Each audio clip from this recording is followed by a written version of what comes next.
We should be okay. Should be good now. Okay, great. So welcome everyone. My name is Maureen Meredith. I work for the City of Austin Housing and Planning Department. The virtual meeting tonight is to discuss NPA 2021-0016.01.SH, and the SH stands for Smart Housing. If you haven't done so already, please put your name, and if you're with an organization, type it in the chat box, and we use that as our sign-in sheet.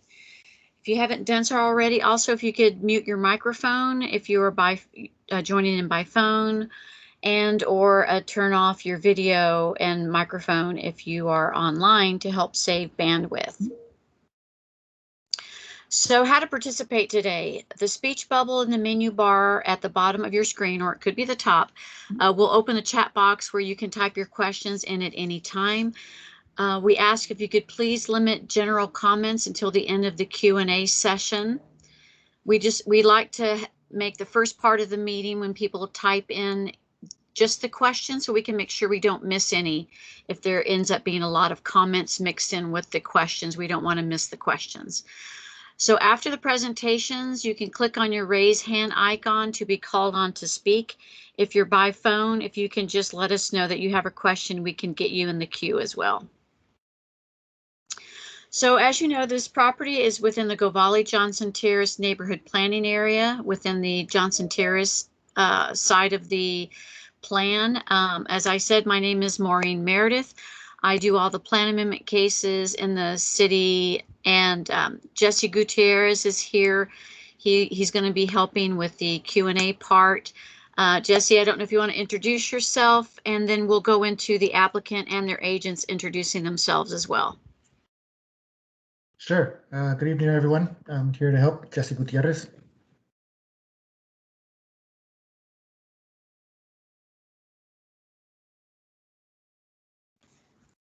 Connor, would you like to go next? Sure. My name is Connor Kinney. I work for Civilitude. We're helping with the planning and civil engineering on the Vecino team, a local engineering firm, been in business here in Austin for about 10 years. Is there anyone else? I'm Ashling, and I'm also with Civilitude. I'm an urban planner. Okay. This is Jennifer Hicks. I'm with True Casa Consulting, and I'm the financing and affordable housing consultant for the project. I've been working in Austin for the past 20 years on community-driven affordable housing communities. Thanks.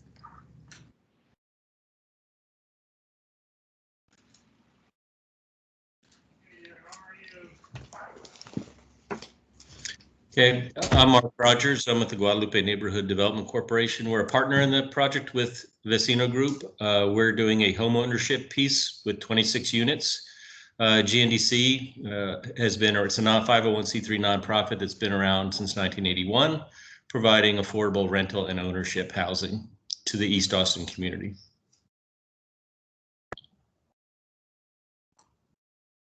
Anyone else? This is Rob Holzman. I'm with the Vecino Group, and I'm here to be a participant in today's meeting. Thank you. Donnell McGee with the Vecino Group as well. Great to be here. And this is Mark Tuttle, also with the Vecino Group.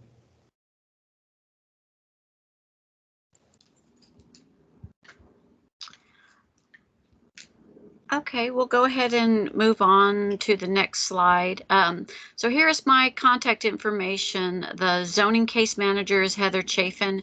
She's not participating in this meeting. If there's any zoning questions that you ask that the applicant is not able to answer, or if either me or Jesse cannot answer, we can get back to you with the answers, and we can reach out to you after the meeting to get your contact information.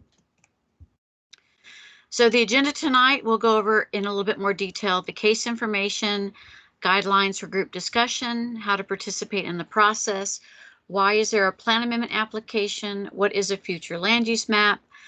Then after my presentation, the applicant will do the presentation, and then we'll open the meeting to questions and answers. So as I said, the property is in the Govalle Johnston Terrace neighborhood planning area. The property address is 900 Gardner Road, 6 acres of land. The case number is NPA 2021-0016.01.SH. The project name is Libertad. The FLUM request is to change the future land use map from civic to mixed use. The associated zoning case number is C14-2021-0020.SH.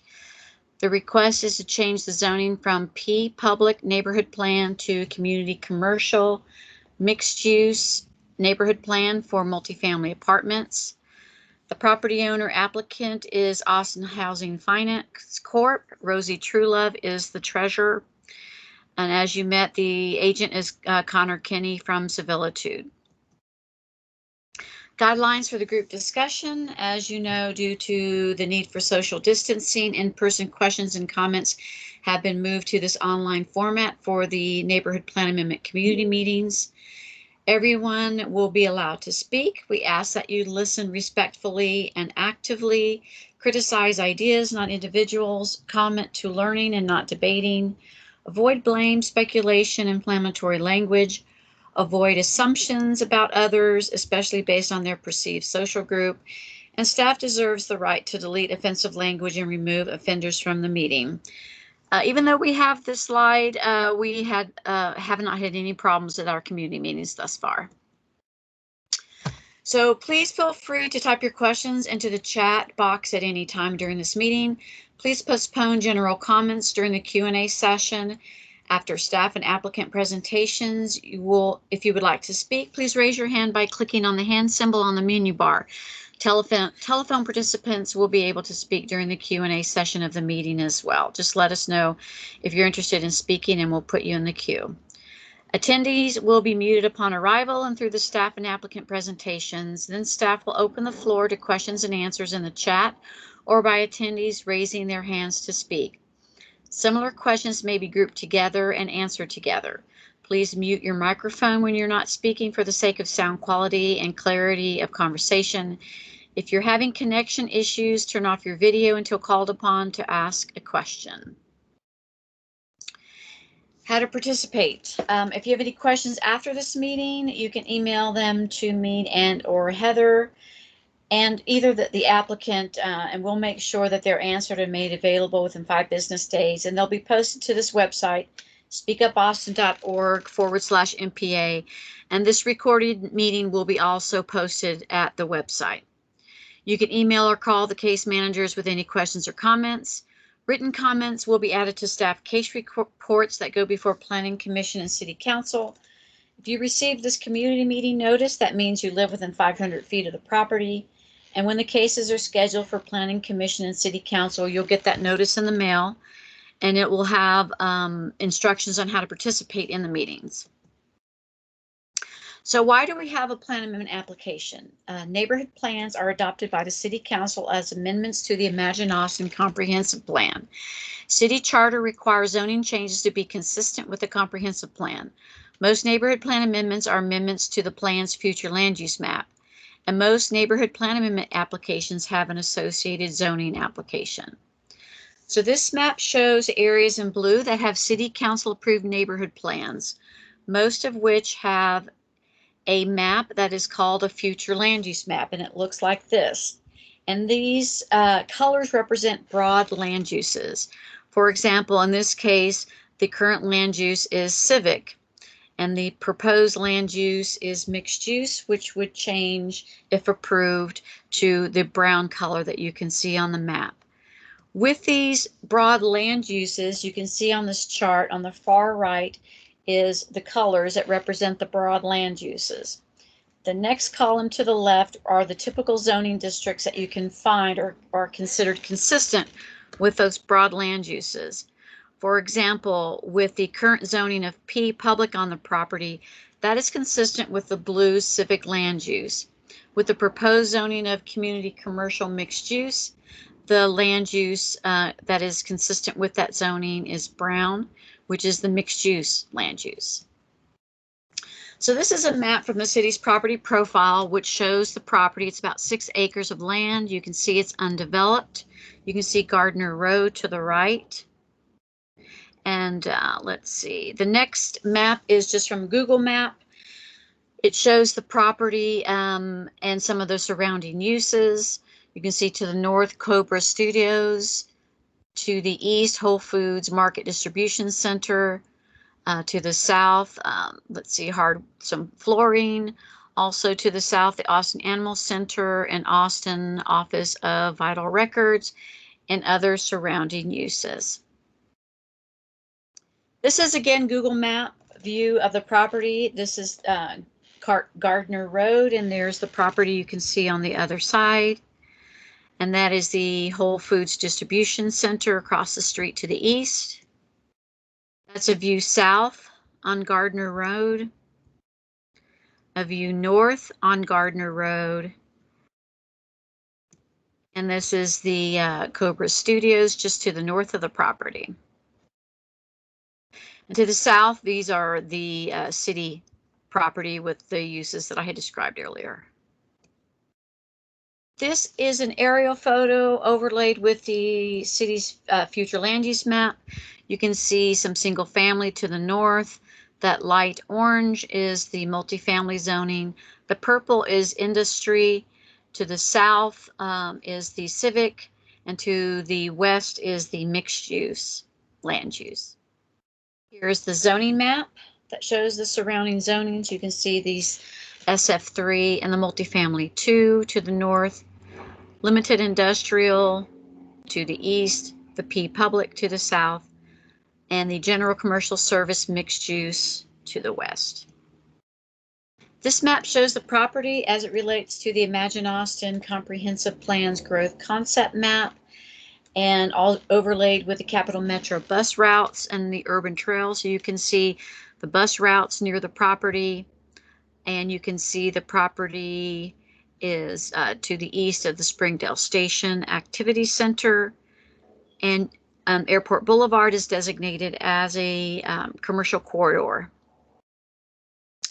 So that is the end of my presentation. I will go ahead and stop sharing my screen, and then Connor can start his.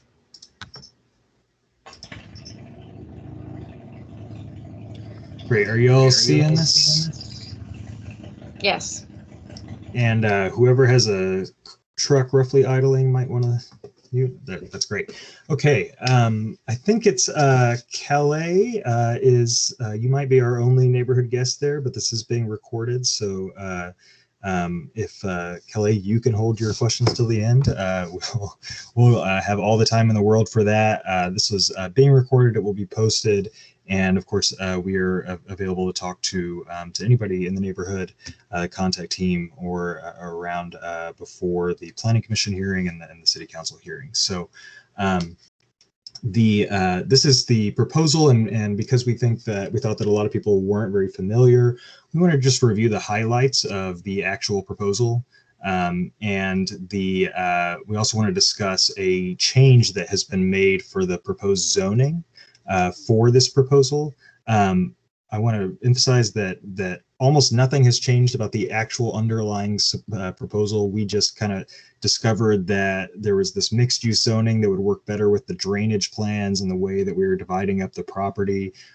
So even though we are now proposing this commercial zone, we're going to actually propose to then restrict it back down and get rid of all those commercial uses and the height and everything like that. So we'll get into that. But before we get into the zoning issues, we wanted to just do an overview of the proposal.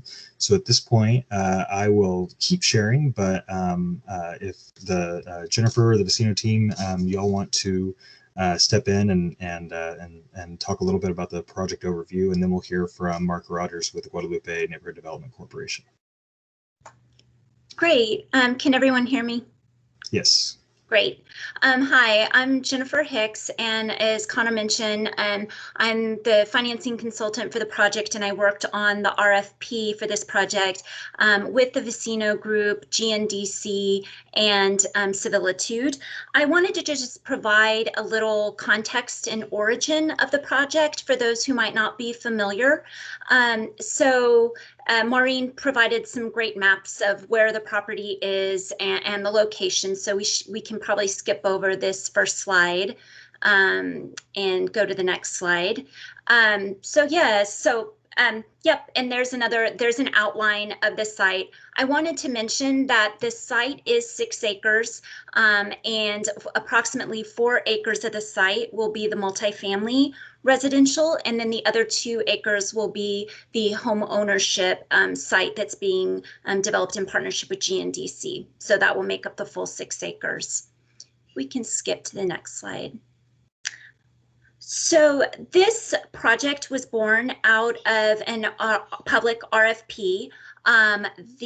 This site, as the neighborhood members would probably know, but it was owned by the state of Texas for a long time. The city of Austin purchased the site, and then the Austin Housing Finance Corporation, the site was transferred to the Austin Housing Finance Corporation in order to utilize it for this type of project. So in order to get affordable housing units on this site. So there was a public RFP in July of 2020, and this team worked together to put in a response, and the response was ultimately selected by City Council. Our response was really guided by key principles that were specifically acting to help prevent displacement in this neighborhood. There's, as y'all know, there's rapid development and a lot of the units that are coming online are unaffordable. And so really a key, both rental and home ownership. And so the key focus of this project was to deliver units that would have a stair-step approach of affordability. So the incomes that are targeted for this project would be between $29,000 and $78,000 for a family of 4.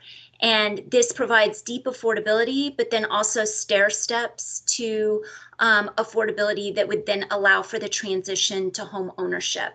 And this is specific and intentional to focus on families who want to remain in the neighborhood and raise their families in the neighborhood. We also were intentional for a family-focused project. So we wanted, instead of just delivering a project with efficiency units and 1-bedroom units, we wanted to provide multi-bedroom units. So approximately 58% of the units are 2- and 3-bedroom units. And also lending itself to the family focus are the just community features of the project. So walking trails, playground, community center, those are all things, we had families in mind for all of that. And those partner with each other on the rental and homeownership side.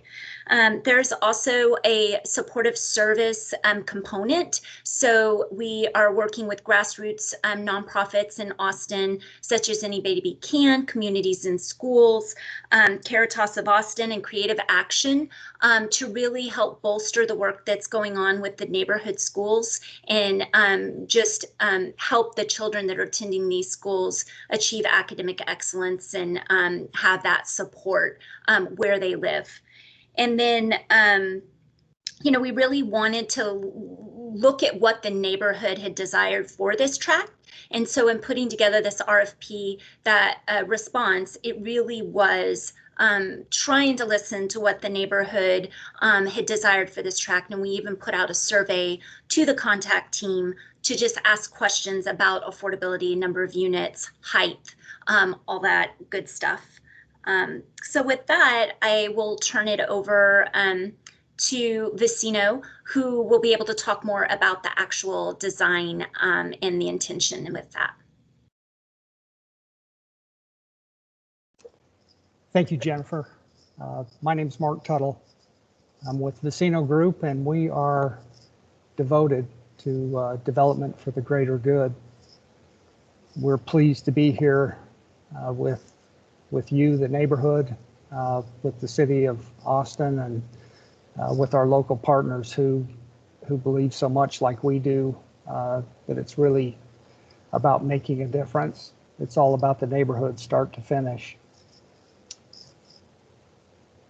We looked at the context when we started thinking about this project and getting excited about it and wanting to do the right thing. We looked at the adjacent uses. The single family neighborhood was the first thing that we looked at and felt was really important to respect and pay attention, not just to their needs, but to their desires. And then we looked at the small business to the north and the other commercial functions that were shown to us earlier, and also the animal services center. We also looked at transportation and development trends. We looked at broader context of parks and other neighborhoods and schools and the river and the wildlife down there, and really tried to get a feel for why people want to live here, why they've lived here in the past, and why they surely would want to live here in the future. And if we could go to the next slide, I'll spend all my time on this page. We began to we realized that we needed to have two components to the site that was really important, that Jennifer explained so well, the rental part and the home ownership part. So the GNDC portion is closest to the neighborhood because of the smaller scale of those buildings. And it's separated from the property line and from the single family neighborhood by a nice buffer of landscape and detention and a pavilion, which will serve the neighborhood for events and outdoor classroom, nature studies and relaxation and all those sort of things. The walking trail that Jennifer described is the brown path that kind of circumscribes, loops around the site. We're excited to make that accessible for everyone throughout the neighborhood. Other outdoor amenities that we have are a sports court, bike storage to encourage and make available a secure area for people to store their bikes, a playground which also provides an outdoor expansion of a child learning center that we've shown on the interior of the building A there. Building A has 82 units, and building B down below has 58 units, with a green space between us and the duplexes. And that green space is really important as a common sort of safe, open zone where kids and families can play and enjoy the fresh air. And we lined the site on the south and on the west with parking. And that was so that we could keep the interior of the site safe for pedestrians, for residents and visitors and the neighbor who might come to visit, to be within the perimeter of parking.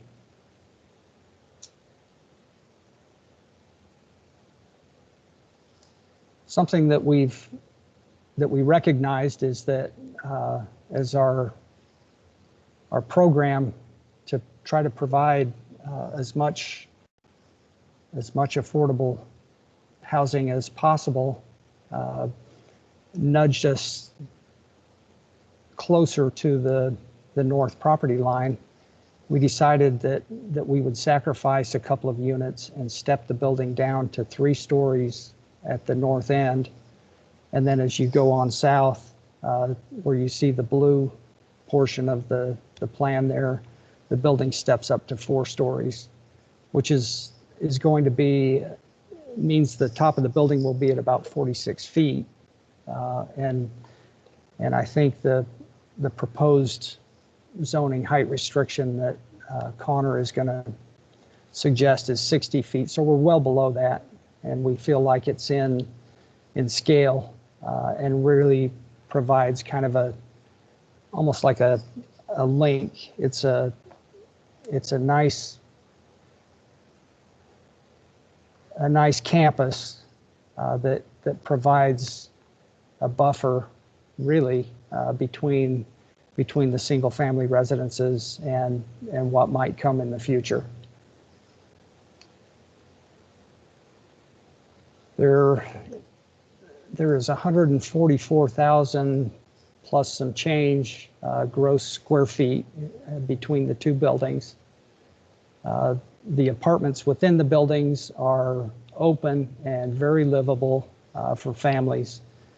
If you had a moment, you could go to vecinogroup.com and see the kind of difference that we've made and look at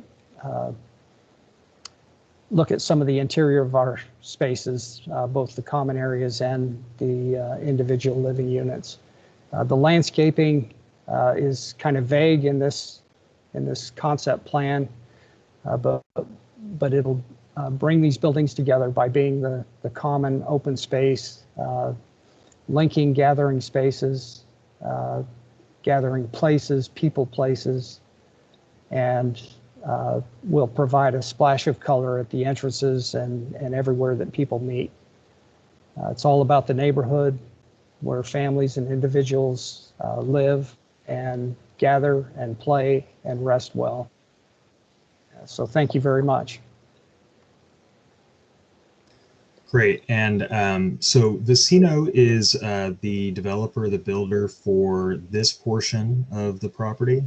And this portion over here, as we get closer to the homes, is a duplex development for ownership units by Guadalupe Neighborhood Development Corporation, which has been active in the neighborhood for, I think, literally decades. And I think we have Mark Rogers here who's going to tell us a little bit about it.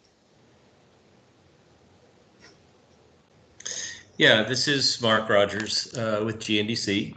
I've been working with GNDC for a little over 25 years. And as I think I mentioned, GNDC has been around since providing both rental and ownership units since 1984, so quite a while. And that's our service area is in East Austin, basically from I-35 going east all the way to 183 and roughly 11th Street, Rosewood Avenue, Oak Springs Drive down to what I refer to as the river.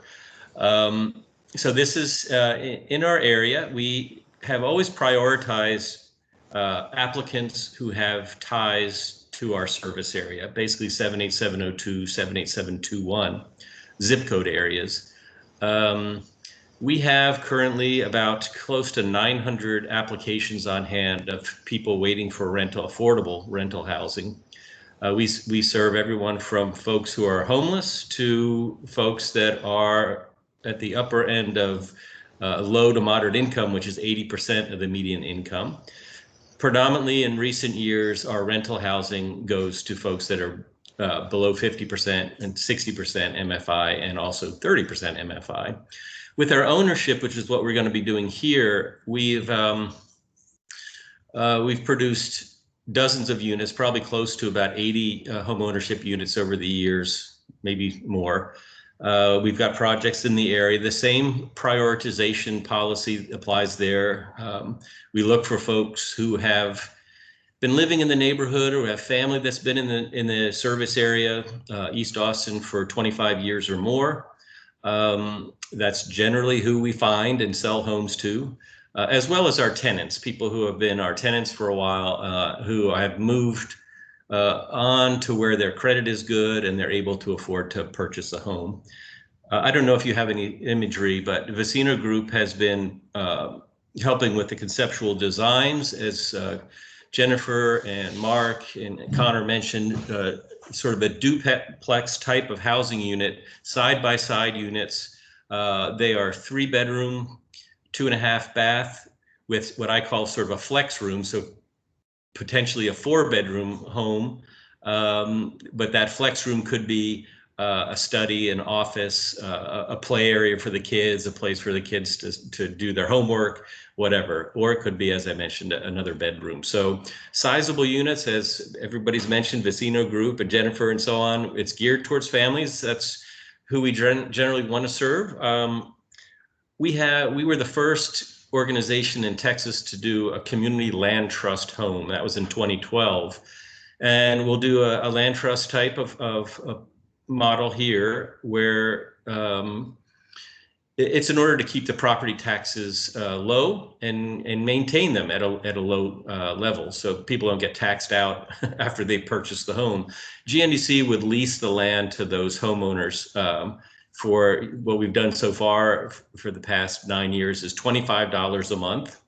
And that puts a very low value on the land, keeps it that way with the Travis Central Appraisal District. And the homes get assessed a value of whatever the sales price is, with a slight appreciation each year and capped after 30 years. That's a lot of technical information, but as I mentioned, the real purpose is to maintain affordability long term. We have a 99-year ground lease with that family that purchases the home. So no intention of selling the land out from under anybody at all.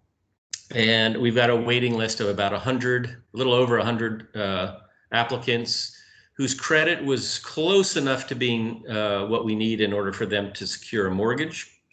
We've sold 10 homes recently in the past little over a year, well, less than a year. We've been building them starting a year ago.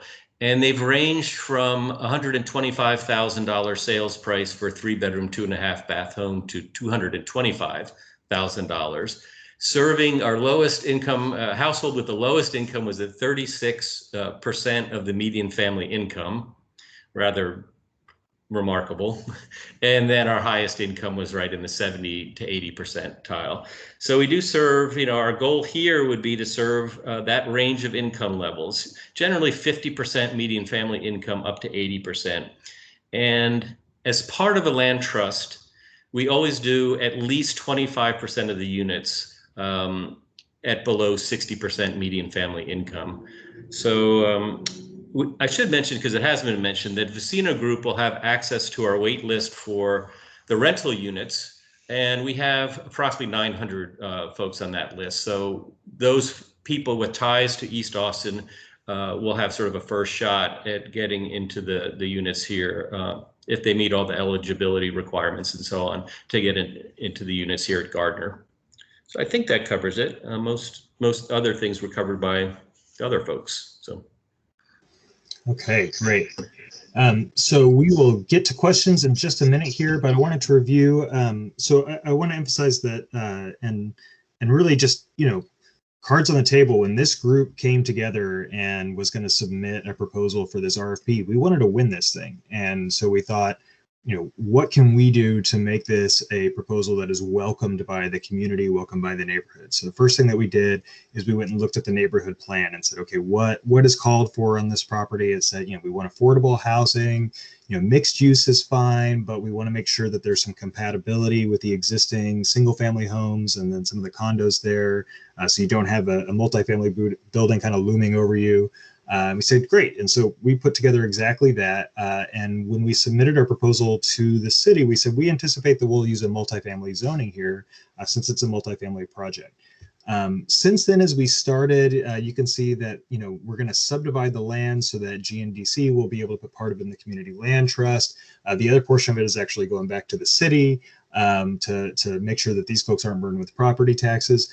The way that we were drawing the dividing line and arranging the drainage and pulling the parking back so it's kind of behind the development, it made the way that the cover is calculated on the lot and the way that drainage is managed by regulation really, really hard to do. And so what we decided is that, okay, let's just go ahead and use a more permissive zoning, and there's a commercial zoning that we could use, but then let's make sure to pull it back so that aside from managing your drainage and impervious cover, it's the exact same thing. And that's what we've done here. So the existing zoning is public neighborhood plan, and that is, so anybody who did anything with this land would need to change it. All right, you can pretty much only do like a city-owned city use there. So the original proposal was for a multifamily neighborhood plan zoning there, which would have a default height of 40 feet. But with the affordable bonuses, because this thing is so much affordable housing, that was going to increase up to 60 feet of height. This new proposal, it's technically the community commercial mixed use category, and that has a 60-foot height. We're actually going to go back and reduce it to 60 feet on part of it. And then as you get closer to the north to the homes up there, we're actually going to reduce it down to 40 feet so that what we end up with is actually a lower height on average and in parts than the original proposal. So I hope you can see that this is really just to kind of accommodate the planning. Nothing about the original project proposal has changed. So here's the map that we're talking about.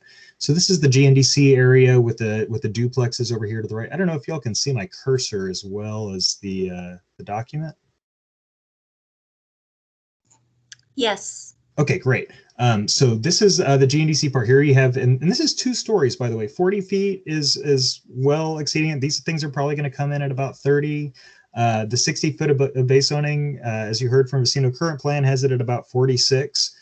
So this is just kind of being safe and giving it a little bit of a buffer. So you see that as we approach the homes up here that are on the property line, this is the Cobra Studios. These are the single family homes here. We go down to 40 feet and then actually have, we're going to propose a 25-foot no build zone here so that there's only going to be vegetation and actually the little walking trail that will be cutting into that no build zone. And then if you actually look at what we have proposed here, we couldn't extend the no build zone all the way because we have a little pavilion here that's going to be in the center of a pond that's going to be nice and open to the public. That's technically a structure, so we couldn't say no structures there. So we had to allow some height for that. And then if you actually look, this is probably 1-story community building, playground here. If you actually look at the actual distance from the single family homes here and Cobra Studios, you're probably talking about 100 feet before there's any structure besides this pavilion here. And even then it starts out pretty low. So we've really tried to from the beginning design this thing to have low impact. We also wanted to bring these buildings up to Gardner Road so that they engage with it. It looks like a neighborhood. It's not like a walled compound or behind like a sea of parking like a mall or something. So we've pulled this parking back to the rear. And then I just want to say for you folks in the neighborhood, this continues to be city-owned land over here to the west and the north. And you got a lot of really great trees up in here. And I would really urge you to advocate with the city and your city council members to, this could easily be extended as a future park space over here to the northwest. And I think it really lends itself to that. And I would just love to see that in the neighborhood. So that's just a side note. So again, we have the multifamily buildings here, about 46 feet. We have a playground. This is where a community building is going to be. These are the duplexes, just about 2 stories here. Walking path all the way around, and then a fire lane that won't have traffic on it, I believe, but it'll have a rollover curb here, just so that the fire trucks can have access to everything. That's part of fire code. So this conditional overlay we are going to actually submit it as part of our zoning. So it'll be locked in. Legally, we will not be able to exceed the height limits that are built into the zoning. This commercial zoning also came with a bunch of allowed commercial uses.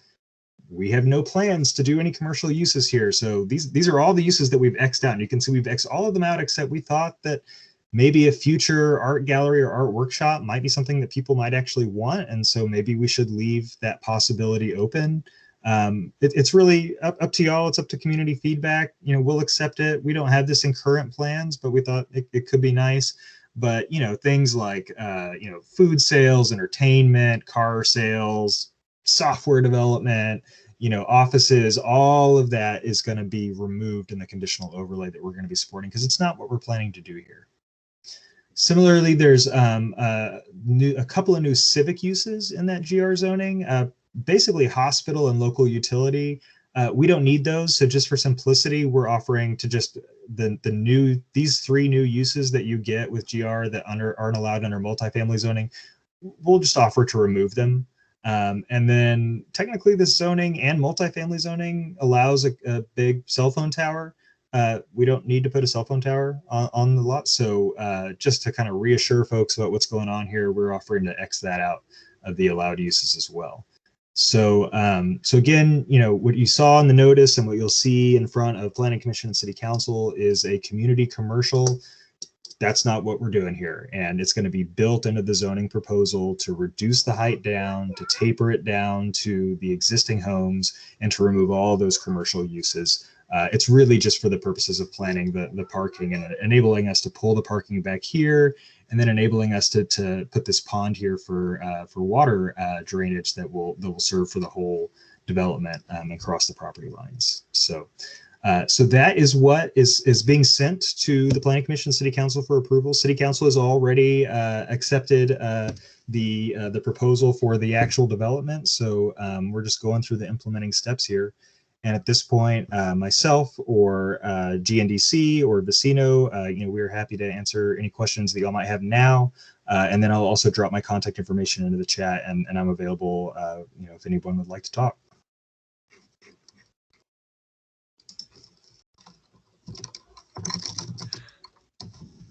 Okay, so I don't see any questions in the chat box unless I am missing something here.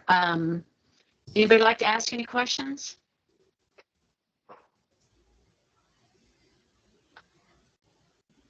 And I know some of you have my contact information, so we can follow up later if you'd like.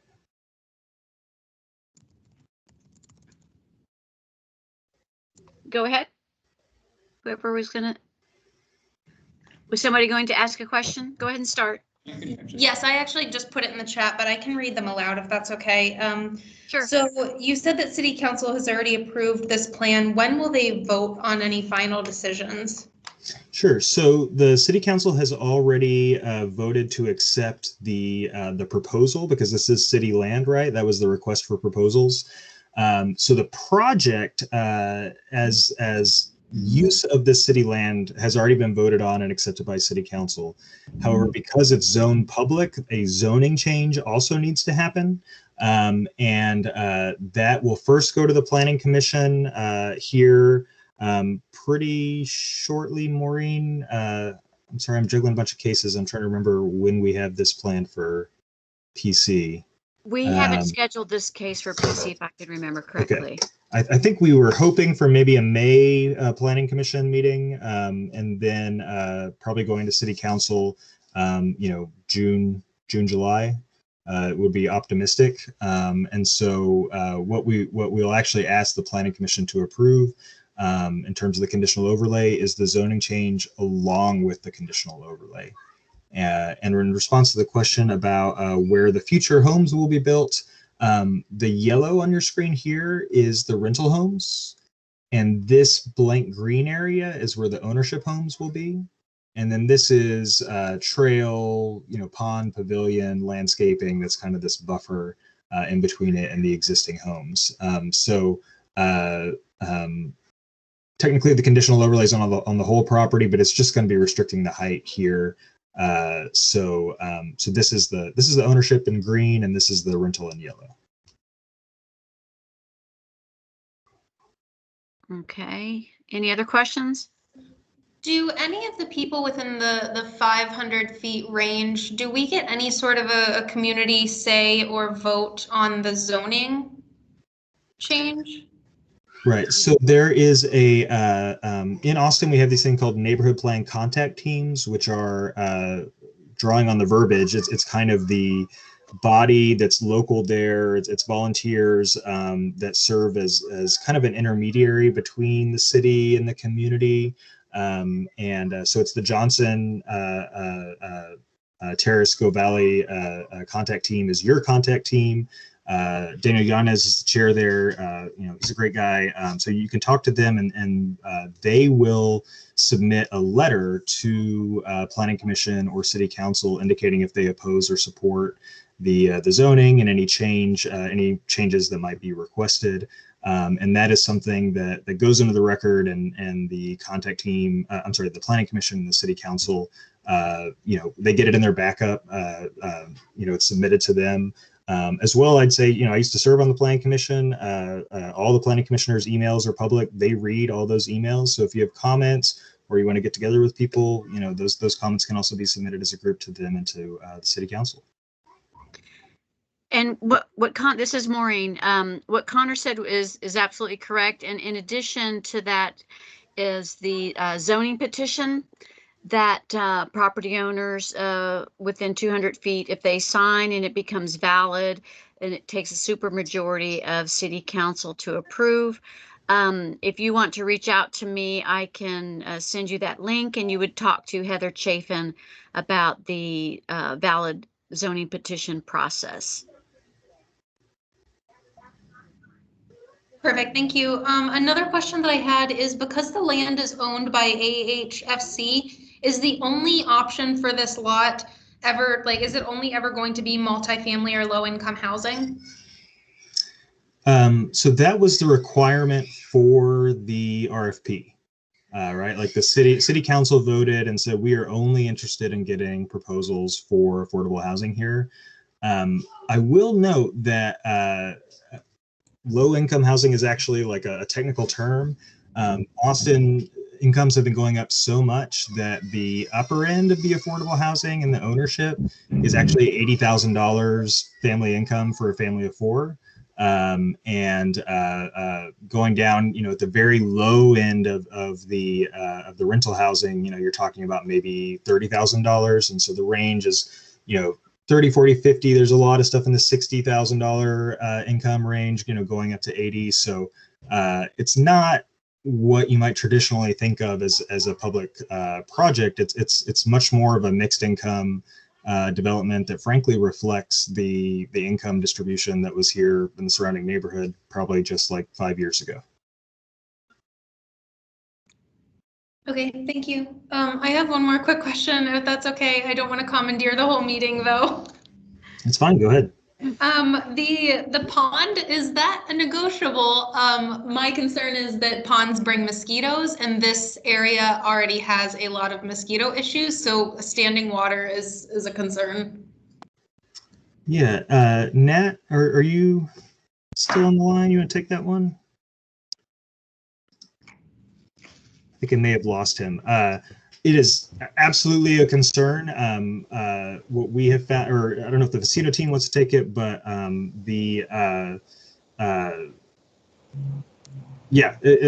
this is something that the companies are in, long term. They're going to be owning the buildings long term. Typically, we often find that people like the ponds, and you put in an agitator, like you see, like in the Miller Lake, that keeps the mosquito eggs from hatching. So there will be something like that incorporated. I mean, your alternative is just kind of like a big empty area, which most people kind of prefer. Think about Miller Lake. That's the analogous thing, although this would be much smaller. But it's absolutely a concern. We can talk. I can get more information on that, and if you want to drop me an email, I can get that to you. Great, thank you. So we'll wait to see if anybody else has any questions.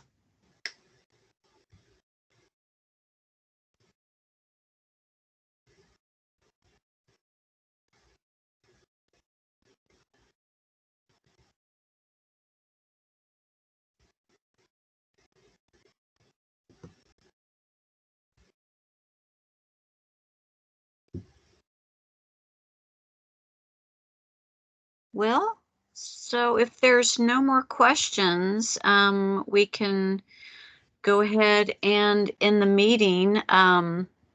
Any last minute comments you'd like to add to the record before we close the meeting? Anybody?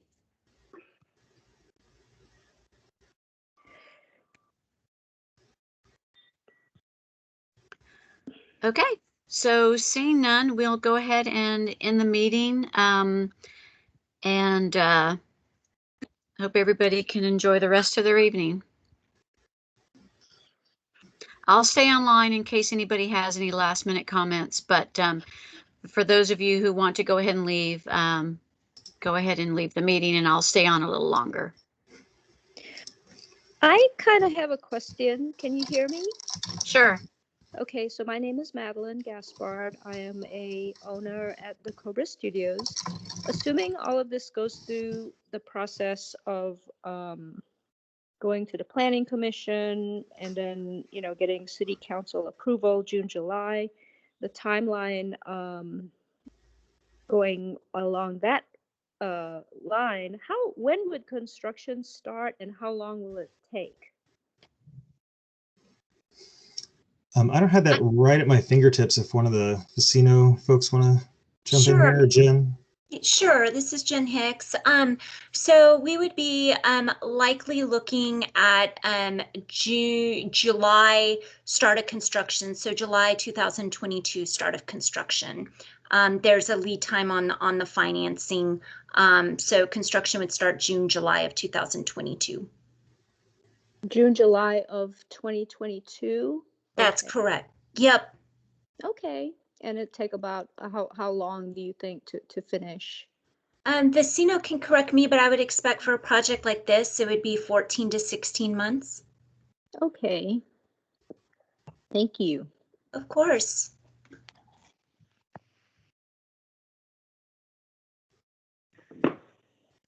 Wait a few more minutes.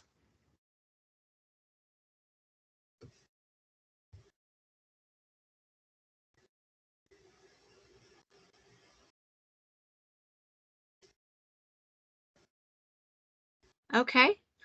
So if there's no more questions, like I said, I'll stay on the line a few more minutes after everybody leaves in case there's any last minute staff questions. So for those of you who want to go ahead and leave the meeting, be my guest, and I'll stay on a few more minutes.